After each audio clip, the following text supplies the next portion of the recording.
Setiap acara pasti dibermulakan ucapnya Alhamdulillahirabbil alamin. Segala puji bagi Allah.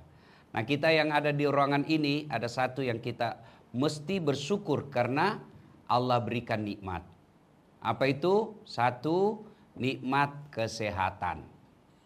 Sebanyak apapun duitmu, kalau sudah sakit tak ada guna. Ya kan? Mau enggak saya kasih kau kereta harga 2 juta ringgit? Mau? Mau? Tapi langsung kau saya bagi kuncinya, kau tidak boleh gerak lagi. Karena stroke tidak boleh gerak. Mau? Mau? Tiada guna kan? Maka kita ucapkan Alhamdulillah. Bagi kita yang berbaju, kalau di Indonesia namanya warna ungu. Sama. Cuma saya tidak tahu kenapa di Indonesia warna ungu disebut warna janda. Saya tidak tahu kalau orang di Indonesia itu ungu itu warna janda. Ya, saya tak tahu apa sebabnya ya. Pink warna jatuh cinta. Ya. Apa kesyukuran kita yang berpakai baju ungu di sini? Sebab kalian punya pekerjaan. Ya, ada orang sudah selesai sarjana, tidak ada kerja. Alhamdulillah, Anda kerja. Maka kita ucapkan Alhamdulillah. Sudah cukup sampai situ? Tidak. Karena kau sudah dapat kerja, maka kau harus tolong tempatmu bekerja. Karena kalau kau malas bekerja, itu bagian daripada kufur. Tidak bersyukur. Kalau kau bersyukur, selain mengucapkan Alhamdulillahirabbil alamin, juga kau harus bekerja dengan baik. Bagaimana bekerja dengan baik? Mesti diinstal kau punya otak. Mesti diisi otaknya. Karena kalau tidak diisi otaknya, maka dia kerja tak bagus. Kalau kerja tak bagus, usaha pasti tutup. Kalau usaha tutup, klinik tutup, pasti kau jadi pengangguran. Maka kalau ini maju klinik, maka yang untung bukan cuma ownernya, tapi juga pekerjanya. Kalau pekerjanya bekerja dengan baik, maka usahanya lancar. Kalau usahanya lancar, maka ownernya untung. Karena ownernya untung, maka harus jaga pekerja. Inilah yang disebut ukhuwah, persaudaraan. Itulah makna hadis Nabi, umatku itu seperti badan ini. Satu sakit, yang lain ikut merasakan. Kalau tangan kanan gatal, tanpa diundang kiri yang garuk. Tangan kiri yang garuk, tanpa diundang kanan yang garuk. Gatal dua-duanya, kerjasama. Begitu mestinya di klinik. Ada owner, ada dokternya, ada petugasnya, ada cleaning service-nya. Tapi itu satu kesatuan. Tidak boleh owner mengatakan saya yang hebat. Mana ada owner tidak ada pegawainya? Orang gila itu. Saya bos, mana anak buahmu? Tak ada. Orang gila. Iya kan? Iya. Nah, kau juga pekerja, mesti bersyukur ada bosmu. Mana boleh kau jadi pekerja kalau tidak ada bosmu? Saya pekerja, mana kantormu? Tidak ada. Orang gila. Itulah yang disebut ukhuwah. Maka mesti kompak. Salah satu kekompakan di tempat ini, orang putih bilang outbound. Kita orang bilang silaturahmi. Kenapa penting silaturahmi? Karena dia mengikat. Kenapa disebut silaturahim? Karena kasih sayang seorang manusia tidak ada kalah kasih sayangnya ibu. Maka disebut rahim. Tidak dibilang perut bapak. Kenapa? Bapak sayang sama anak. Sayang tapi dia pergi kawin lagi. Kalau ibu, enggak. Dia sayang anaknya. Kenapa dia bisa sayang? Karena dia keluar dari rahimnya. 9 bulan dia dalam perutnya. Maka disebut silaturahim. Begitu dia keluar dari perutnya, digunting. Ada bagian tubuhnya yang dibawa keluar. Tuan-tuan pasti lebih tahu dari saya karena Anda pekerja kesehatan. Ada kan dibawa keluar. Orang Bugis bilang erung. Eruna. Digunting itu. Itu sinyalnya ibu dengan anak. Maka jangan heran seorang ibu, dia bisa tahu anaknya sakit yang di Kuala Lumpur, bapaknya tak. Dia gelisah malam, kata suaminya, kenapa ibu? Kayaknya anakku sakit ini di KL. Kenapa dia boleh tahu? Karena ada jaringannya itu dari pusatnya dia makan dari ibunya. Inilah kasih sayang kalau ini kau bawa di perusahaan ini, di klinik ini, best ini punya klinik. Nah, kita kumpul seperti ini. Nah, supaya sehat ini otak, tidak cukup diinstal ini otak. Saya kasih kau pentingnya ini namanya otak. Saya kasih kau kenapa ini penting. Macam mana kau boleh bekerja kalau tidak ada otak di isinya? Kau mau tahu orang yang tidak ada isinya otaknya kalau ngomong begini,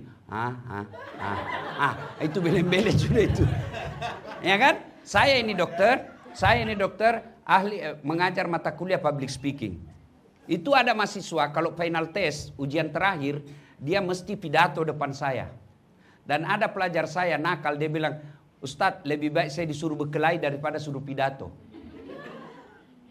Saya bilang bukan kau tidak tahu pidato deh, tidak ada kau bisa ngomong. Kenapa? Karena tidak ada yang kau bisa tahu. Nah, sekarang kau keluar dulu 15 menit. Kau keluar dulu jalan-jalan. Sudah jalan kau datang ke sini. Rekam semua apa yang kau lihat. Sudah kau datang sini. Sudah. Kau cerita sekarang apa yang kau lihat. Barulah dia bisa cerita. Oh saya lihat ada orang dewa. Dia menangis. Sepertinya dia pacaran. Bertengkar sama begaduh sama ceweknya. Karena dia tengok. Kenapa dia baru ngomong? Karena dia sudah install otaknya.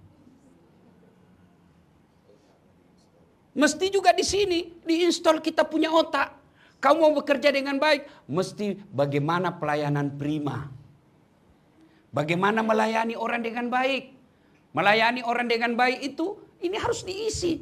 Bagaimana kamu tahu kalau tidak diisinya otakmu? Pernah tahukah? Ada jual beli otak, lelang otak di Amerika. Dilelang otaknya. Otak Jepang 1 juta ringgit. Otak Jerman 2 juta ringgit. Otak Melayu 10 juta ringgit. Wih, kenapa mahal? Dia bilang ini otak Melayu original. Jarang dia guna.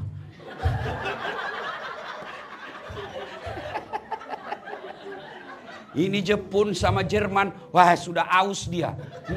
Sudah tire, tahu tire kan? Nah, itu kalau sudah gundul, berarti sudah banyak guna dia ini ya.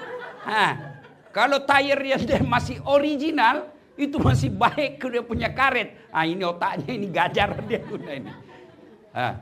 Maka jangan heran kita orang Melayu kalah dengan orang putih. Kenapa? Otaknya selalu dipakai. Coba lihat kita orang Melayu Pak. Orang Jepun bikin kereta, itu kan ada safety belt-nya. Untuk apa itu safety belt? Untuk apa? Keselamatan. Dan kalau pentingnya itu keselamatan, kalau kau tak guna itu safety belt-mu, dia kasih kau peringatan. Tik, tik, tik, tik, tik, tik, tik, tik, supaya kau guna. Tapi kita orang Melayu, kita beli lagi itu yang satu khusus tusuk gini. Kau ketawa karena kau begitu semua tuh. Makanya orang Jepun bingung. Dia bilang ini dikasih keselamatan. Dia memang tidak jaga otaknya. Dikasih helm lagi. Dia tidak guna lagi helmnya. Dia tidak sayang memang otaknya. Padahal otak inilah paling penting dalam tubuh kita. Dalam otak ada yang disebut saraf. Prosesor kalau dia komputer. Kalau otakmu itu rusak, maka semua fungsi tubuhmu rusak. Itulah otak. Maka dia mesti diisi. Inilah diisi. Apakah otak cukup? Isi kecerdasan, matematika, fisika, kedokteran, kimia, semua cukup? Belum. Iman. Kalau otak saja, kau tidak boleh kalah itu AI. Ya kan orang putih bilang begitu. Kalau orang Indonesia AI. Artificial Intelligence. Kau tidak boleh kalah itu. Coba lihat itu di WhatsApp, ada itu namanya Meta. Kau tanya itu semua dia boleh tahu. Kau tulis siapa Dasat Latif. Keluar itu. Sampai biniku pun dia tahu. Itu hebatnya itu Meta. Kalau kau merasa warga dunia, Kalau tidak ada namamu di meta berarti belum kau dibaca oleh dunia. Itu salah satu bukti bahwa kita penduduk dunia. Kalau kau tulis namamu di meta ada dijelaskan berarti kau memang sudah warga dunia. Namanya warga net. Netizen namanya. Kalau tidak ada namamu, berarti kau belum dikenal. Ya, kau tanyalah apa semua di situ. Kau tidak boleh kalahkan mereka itu. Kau tidak boleh kalahkan itu namanya komputer. Kau tidak bisa kalahkan itu namanya kalkulator dalam berhitung. Tapi apa kelemahannya? Dia tidak punya jiwa. Dia tak ada rasa. Inilah kelebihannya manusia. Rasa itu didapatkan dari hati. Bedanya kita dengan robot, mesin, kalkulator, komputer, laptop. Mereka tidak punya hati.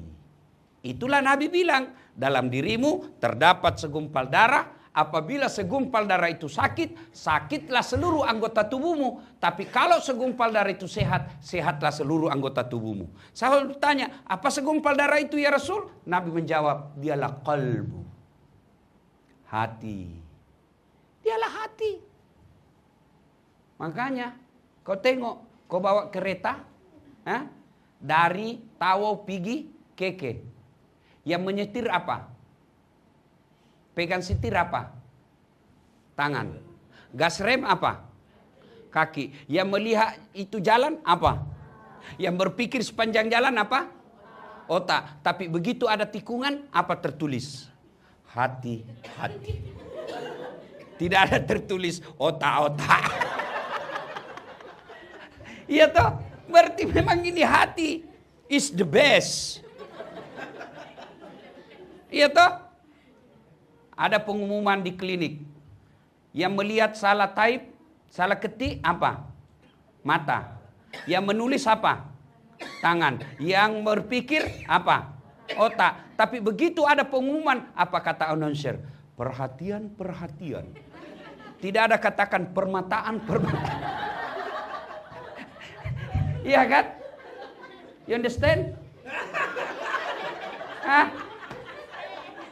You understand? Alhamdulillah, kullu bi khair. Ini alhamdulillah. Maka datang di sini jangan sekedar update status. Outbound guys. Pegang seat golf. Tidak ada guna. Sia-sia waktumu, habis uang, habis masa, kau tidak ada masuk di sini. Itu disebut merugi. Maka Allah katakan, gunakan waktumu dengan baik. Wal asar. Demi masa. Sesungguhnya manusia dalam keadaan kerugian. Kecuali mereka yang nasihat menasihati. Mereka yang beriman. Beriman itu harus diisi hati. Kalau dia cerdas, brilian, smart, tapi tidak ada hatinya, dia bisa jadi lebih bahaya dari binatang. Saya tidak tahu apa bahasa Melayunya bajing. Bajing. Ada tuh yang lompat-lompat. Itu di Indonesia namanya binatang bajing. Itu dia cuma makan kacang-kacang. Lain lagi. Oke lah, tupai lah.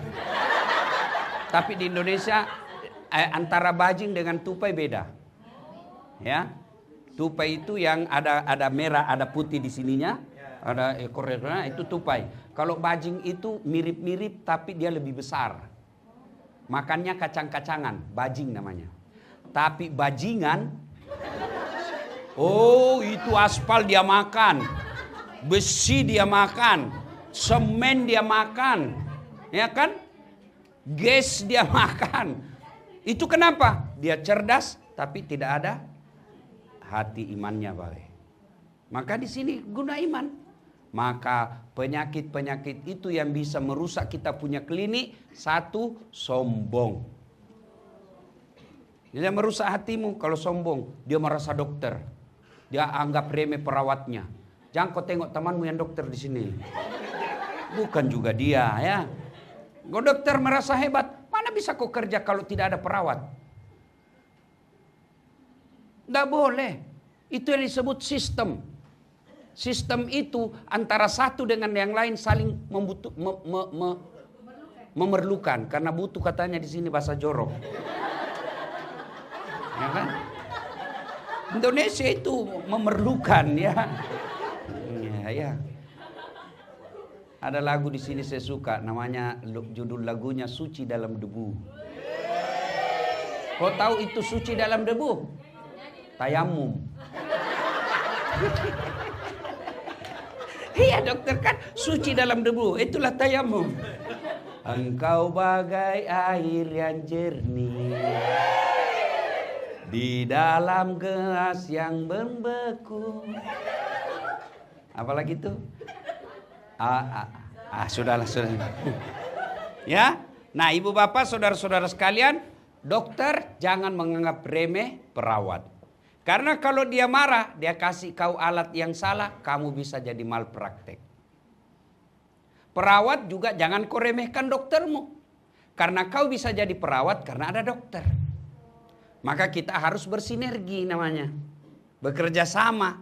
Bekerja sama dan sama-sama bekerja. Beda maknanya itu. Bekerja sama, kita saling kompak. Sama-sama bekerja, kau bekerja, saya juga bekerja.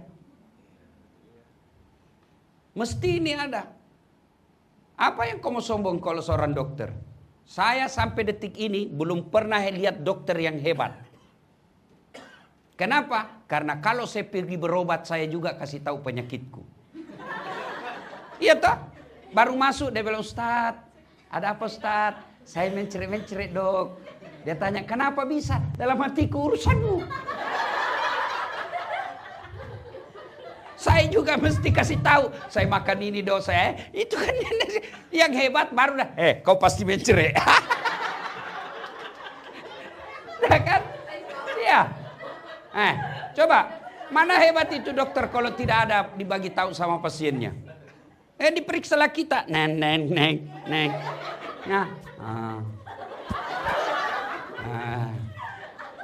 Sudah itu dibagi kita obat. Kenapa?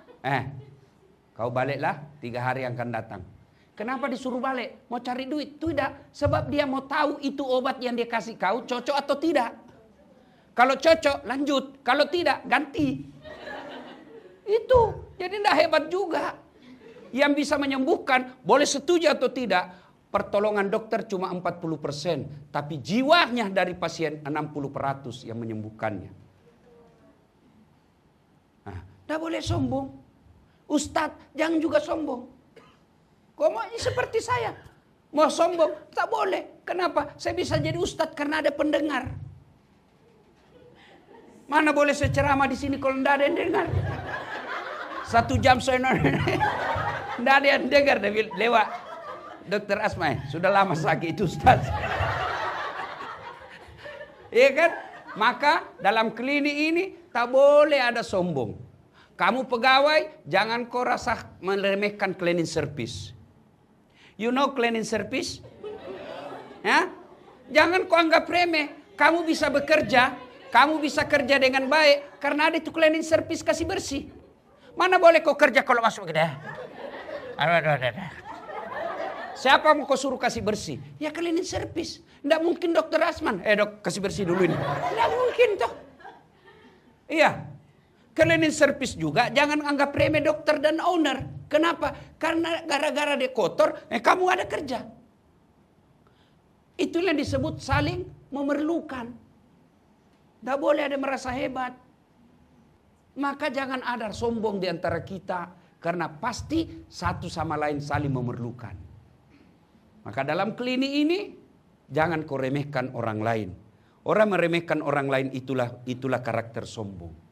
Dan orang sombong, kata Allah dalam hadits qudsi, kau tidak pantas hidup di kolong langitku kalau kau merasa sombong. Apa yang kau mau sombongkan? Tidak ada kesombongan. Yang boleh berhak sombong hanya Allah, maka Allah disebut Al-Mutakabbir, yang maha sombong. Kenapa? Karena hanya Allah yang tidak membutuhkan. Coba, kenapa sih kita tidak boleh merasa sombong? Karena tidak ada orang yang super semua dia bisa. Kenapa Allah batasi? Tidak ada yang boleh mampu semuanya. Untuk apa? Supaya roda kehidupan berputar. Karena kalau semua sama semua kaya kita di sini. Siapa yang mau jual beras? Kalau semua kita kaya, siapa yang mau pergi bersih ke cleaning service? Itulah maknanya Allah sengaja menciptakan kita berbeda-beda supaya roda kehidupan kita berjalan. Nah, coba kalau mau semua sehat, tidak ada sakit, tidak ada klinik. Coba kalau mau sehat, tidak ada dokter. Coba kalau mau semua sakit, siapa jadi menyehatkan? Siapa suntik? Dokter asma saja tidak bisa suntik dirinya. Iya toh? Ke dokter juga itu. Itulah makna, jangan kau pernah sombong. Kesombongan itulah makhluk yang Allah benci. Karena kalau ada orang dalam kesombongan dalam satu kantor, itu merusak kantor kita, klinik kita. Yang kedua, ya, ini apa itu? Penyakit malas. Pemalas. Orang yang pemalas itu tidak ada guna-gunanya. Aku ketawa, saya serius ini. Mohon maaf ya, itu biasa saya lihat itu budaya kita ini budaya malas. Banding orang Jepun. Orang Jepun tuh jam 8 tidak ada lagi di jalan. Mereka semua sudah di office. Kita jam 8 minum pagi. Sudah satu kali minum tuh. Belum pergi bekerja sudah minum. Tengah hari minum tengah hari. Sudah 2 kali minum. Sore lagi minum petang. Sudah 3 kali minum tuh. 1 kali minum ambil masa 1 jam. Berapa jam kau kerja? 8 jam tapi 3 kali minum. Tinggal 5 jam.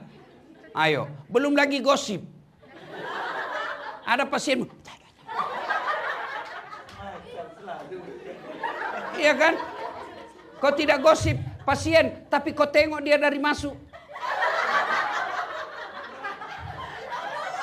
Kau ketawa karena kau semua pelakunya. Iya. Ya. Nah. Saudara, supaya kau bisa bekerja dengan baik karena masa terhad, ya, akhirnya ya, bekerjalah lillahi ta'ala. Ya. Orang kaya datang, datuk datang, Tan Sri datang, kau layan dengan baik. Jangan kalau Tan Sri datang, orang kaya datang, kau layan dengan baik. Orang miskin datang, mukamu saja becul. Banyak cerita baru-baru. Dan punya duitnya juga ini. Itu kalau kau begitu, kau tidak dapat pahala.